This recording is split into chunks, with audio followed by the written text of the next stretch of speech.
What else are you going to do when you're 60 by yourself in your isolated hedonism? And what sort of sex object are you going to be then for your hedonistic promiscuity? That's no plan. If you're still an adolescent by the time you're 40, you're a creep. You're the sort of person that you don't even want to be around. You don't want to be the oldest person at the frat party. That is not pretty. There's something rotten about that. And I mean in that contemptible sense. It's something that's overstayed its welcome, man. And you know, people are willing to forgive your immaturity when you're 22 or 23 or 28 maybe, or even 30. But man, if you're still playing that game when you're 40, you are not a happy person. And you're going to be motivated to go out there and make everyone miserable. And so grow the hell up. Responsibility. That's what gives life meaning. It's like lift a load. Then you can tolerate yourself, right? Because look at, you're useless, easily hurt, easily killed. Why should you have any self-respect? Pick something up and carry it. Make it heavy enough so that you can think, yeah, well, useless as I am, at least I could move that from there to there. And they think, well, I won't carry any load. It's like, okay, fine, but then you're like the sled dog that doesn't have a sled to pull. You're gonna tear pieces out of your own legs because you're bored.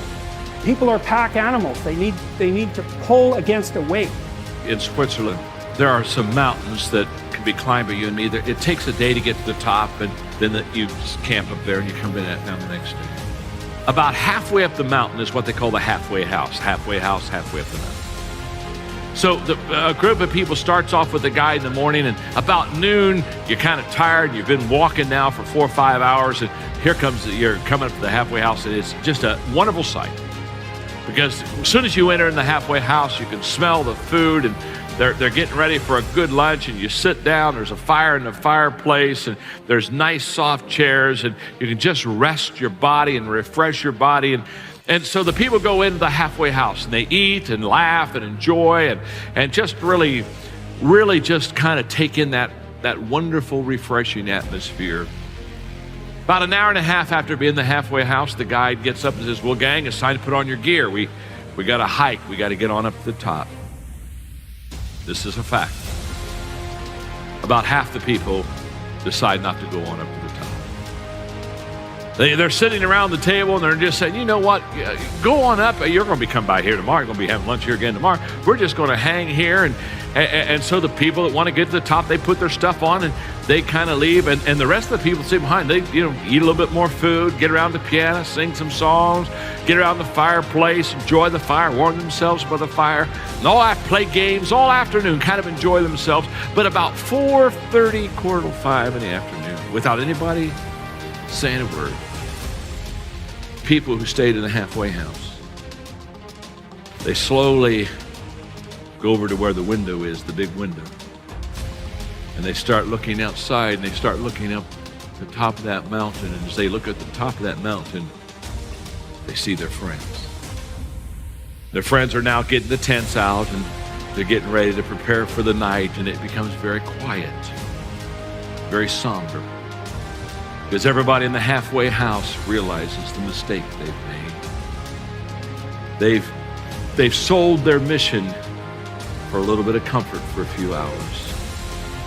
Next morning, down come their friends, and by noon, they come into the halfway house, and when they come in the halfway, they are laughing, they're high-fiving, they're talking about what they've seen, where they've been, experiences, the fact that it was almost impossible to get up there. In fact, they had to help each other get up there, and how they joined teams and held hands, and they just tell them all these stories and talk about the pictures they've taken, and they got the group picture up there with the flag at the top, and the people who remain behind, they don't say much.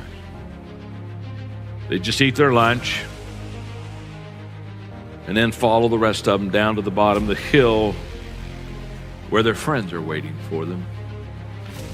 Those who paid the price and went to the top, who understood now is the time to reach the mission. They hug and tell stories and celebrate. And the others, they just kind of slip off and get in their car and go home, because they realize they're never going to be what they wanted to be. They're never going to see what they wanted to see. They're never going to do what they wanted to do, because they failed to realize when they're at the halfway house, now's the time to rest, and they go on. pain is a good thing physically, because that is your preservation, self-preservation mechanism. But suffering is something that you do in your mind. So pain that happens in your body, you take it in your mind and multiply it 1,000 times or 1,000,000 times, depending on how capable you are or how stupid you are, and suffer it 1,000,000 times over. Right now, most human beings are like this. What happened 10 years ago, they can still suffer. What may happen day after tomorrow, they already suffer. They are not suffering life, they think they're suffering life. So for me, a human being being impactful means, how conscious have you become? This is very important. Because if you're in compulsive cycles, then your energy gets wasted in so many things. If you observe people, so literally 50% of life is gone, daily basis, just for basic maintenance of this life. 50% of the time is gone in maintenance, the remaining 50%, what they have. If you look at every single move that they make with their body, their thought process, their emotions, you will see a whole lot of it is happening in compulsive cycles. Your experience is entirely between you. This is what the word karma means, unfortunately. Is it means something else here? Karma means action. Means when we say your life is your karma, we are saying your life is entirely your making. Sen. What happens in the world? There are many forces involved. What happens within me? It's 100% me. 100%, isn't it? If you don't take charge of this, then you're an accidental life. When you're an accidental life, anxiety is very natural. Natural, isn't it? Suppose you're driving accidentally, that is, you don't know what's happening, and you're simply somehow going. Anxiety is natural or not? Yes. Any accidental movement creates anxiety. So this is why consciousness means this, that you have taken charge of the instruments of life, which on most fundamental level is our physiological and psychological space. You have taken charge of this. Now your health, your happiness, your joy, your ecstasy, your misery, everything is in your hands. You exercise them as you want. The most important thing is to work upon yourself. What does it mean by saying working upon yourself physically? Just set up small goals for yourself for the next few weeks. Suppose you're 18 for the last 30 years. When the first time when you became 18, if you did bend down, how far would you go? At that time, maybe it went all the way to the floor. Today, maybe it's like this. Just see if you can go 6 inches more. When you were 18 years of age, how quickly you went up a staircase. Today, how you're plodding up the staircase. See if you can improve it by 10, 20%. 20 improvement in the next 2 weeks. Just check your picture when you were 18 or below, how you would stand, how straight you were. And now, if you become like this, straighten yourself up a little bit. Look further back, what kind of smile you had when you were 6, 8, 10 years of age. See if you can get 50 of that back on your face all the time. Not by simply grinning a plastic smile, but bring that magic back into you. If you cannot do anything fantastic, at least you must be a pleasant piece of life on this planet. This is something that you owe to yourself and to everybody who lives around you. This you must do. So set up your own kind of goals and see. It's not difficult, I'm telling you. Just needs little attention. Right now, people think they're carrying the world on their head. No, no.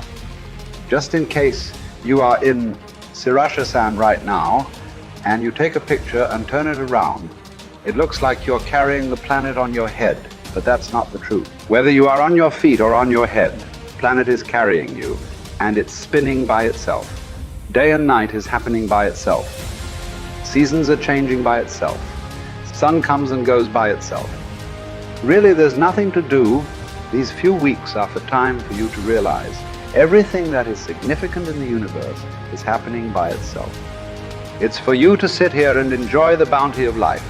Just make use of this. Do not act like you are running the whole planet, or you're running the whole universe for that matter. You are not. It is happening by itself. You are a tiny little creature who is here for a little bit of time. Don't make so much fuss about it. To handle a few years of life, do not make such a big fuss. These few weeks you must come out as a more pleasant and wonderful human being. This is the greatest thing you can do to yourself. If you sit here, this person is a pleasant experience for you. If you are a pleasant experience for yourself, everybody else will also experience this person as a pleasant experience. What great things you will do or not do, that is subject to various realities. Nobody can fix it 100%. You must understand, our actions are largely determined by the times in which we exist. Suppose you were here 5,000 years ago. 5,000 years ago, if you were here and the virus came to you, you didn't have to do any social distancing because anyway there was nobody around you. Even if you wanted to infect, you couldn't find a person. So you need to understand what we are doing. Our actions and what we do and do not do is the times in which we exist.